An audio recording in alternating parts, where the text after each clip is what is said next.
जय साईं राम, ओम साईं राम। उम्मीद है बाबा की कृपा से आप सब अच्छे होंगे, स्वस्थ होंगे और खुशहाल ज़िंदगी जी रहे होंगे। तो आज कुछ बातें करते हैं।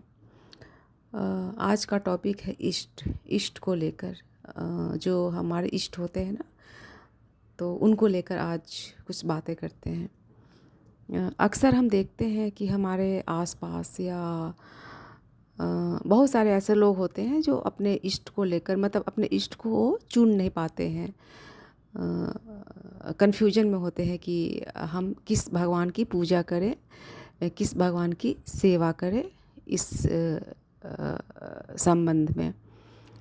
तो इस संबंध में मेरा यही राय है कि आप जैसे भी हो, जैसे आप पूजा कर रहे हो, सेवा कर रहे हो, आप करते रहो। क्योंकि इष्ट चुनना ना हमारा काम नहीं है। इष्ट चुनना इष्ट का काम है।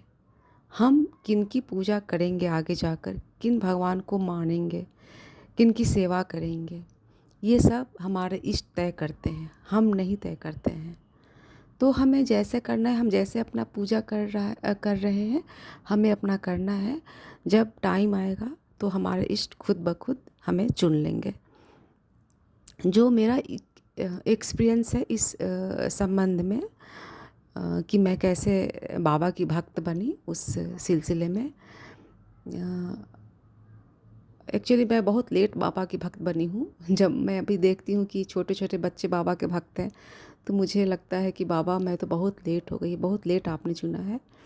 लेकिन चलो कोई नहीं, देर आए दुरुस्त आए, जैसा भी हो। तो मैं एक्चुअली 2012 या 13 में मैं शिरडी गई थी पहली बार।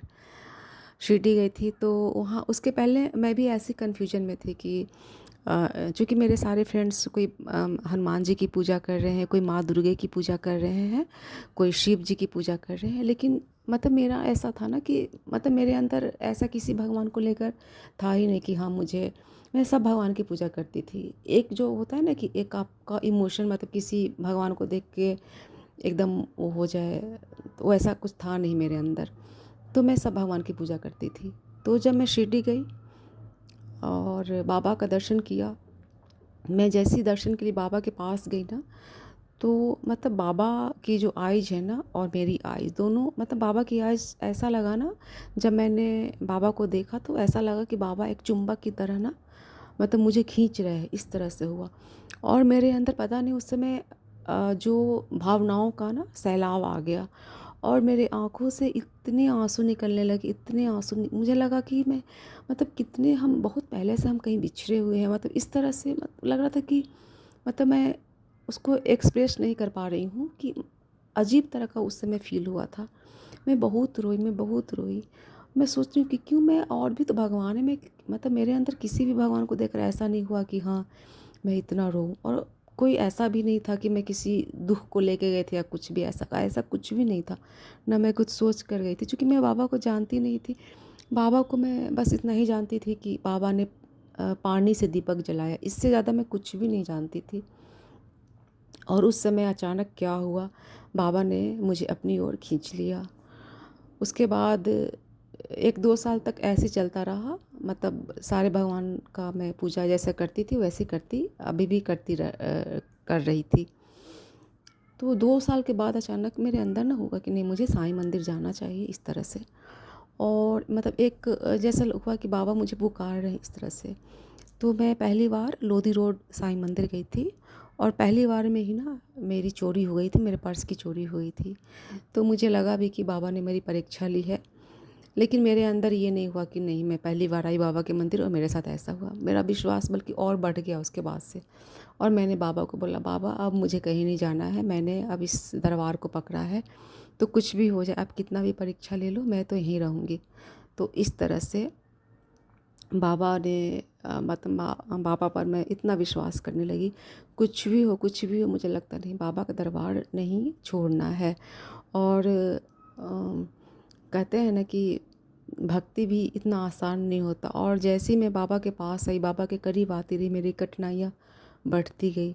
लेकिन उस कठिनाइयों में भी मैंने कैसे मतलब उस कठिनाई को भी मैं हँस के पार मतलब करने की शक्ति बाबा ने दी इस तरह से। तो मेरी बहुत परीक्षाएँ हुई, बहुत परीक्षाएँ हुई, लेकिन मैंने हर परीक्षा पे मैंने अपने आप को मतलब पास किया। और हाँ, कभी-कभी मेरा लगा कि बाबा ये क्या, कि मैं जब से आपके पास आई हूँ तो मेरे साथ ये हो रहा है, वो हो रहा है। लेकिन फिर अपने मन को मैं समझाती कि नहीं, कर भी तो रहे हैं ना बाबा, उस एग्ज़ाम में मुझे पास भी तो कर रहे हैं ना, मुझे शक्ति दे रहे हैं पास होने की। तो इस तरह से बाबा ने मुझे अपना भक्त बनाया और बाबा मेरे इष्ट हो गए।